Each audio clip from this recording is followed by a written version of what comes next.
अस्सलाम वालेकुम। टेक्सला की आवाज़ के साथ अतीकुर रहमान हाजिर खिदमत हूँ। मैं आज मौजूद हूँ जी, हमारे बहुत ही प्यारे बाबू जी हैं, 105 साला बुज़ुर्ग शख्सियत और टेक्सला की कश्मीरी बरदरी की मोतबर शख्सियत जनाब शेख शफ़क़तुल्लाह अलहाज शेख शफ़क़तुल्लाह मदनी साहब, जो हाल ही में उम्रा की सादत हासिल करने के बाद वतन वापस आए हैं। मैं इनसे मिलने के लिए आया हूँ, मुबारकबाद देने के लिए आया हूँ, तो उनसे बातचीत करते हैं। अस्सलाम वालेकुम।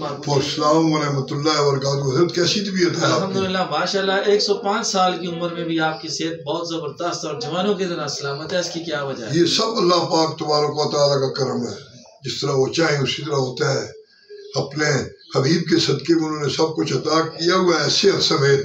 और आप बच्चों की दुआओं की वजह से, पोतों दोतों की दुआओं की वजह से ये गाड़ी जो है वो अल्लाह के फजल करम से चल रही है। तो कैसा रहा आपका सफर? और मौला करीम का करम है जी। ये मेरा करीबन 8वां सफर था जी हरम पाक का, हज समेत।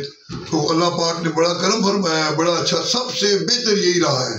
क्योंकि इसके बाद तो कोई उम्मीद नहीं कि उम्र भी यानी काफ़ी ढल चुकी है और फिर आना साली भी है और शेर भी गुनाह इजाज़त नहीं देती यानी कि इसके अलावा अगर अल्लाह पाक तबारक व तआला जाना चाहे तो उनके आगे कोई बात तो है नहीं। नहीं जी लेकिन अल्लाह ने आपको 105 साल की उम्र में इतना सेहतमंद, तंदुरुस्त, तवाना और अलहाज होने की जो अल्लाह ताला ने आपको सादत नसीब की। अल्लाह से दुआ कि अल्लाह आपको 105 साल मजीद जिंदगी अता फरमाए, सेहत वाली, तंदुरुस्ती वाली, खुशहाली वाली, बगैर की रसानी वाली, दीन वाली जिंदगी। और अल्लाह ताला आपको बार बार अपने घर का दीदार नसीब करे, जिसमें आप पूरी सेहत और तंदुरुस्ती के साथ चाको चौबंद दस्ते की तरह आप अल्लाह के घर का तवाफ करें, जमजम के पानी में छलांगे लगाएं और फलों के जो बूटे हैं वो उनसे उतार के खोशे खाएं।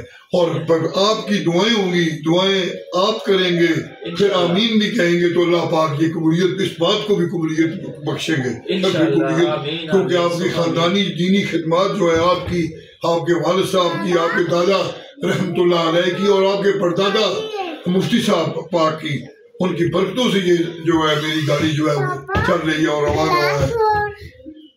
अल्लाह ताला आपको सलामत रखे। जज़ाकुमुल्लाह, बहुत शुक्रिया। अल्लाह खुश है जी। हजरत घर में सलाम कीजिएगा सबको, मेरे पोते दोतों को, अपनी वालदा पाक को, जो मेरी बाजी है उनको भी सलाम कीजिएगा।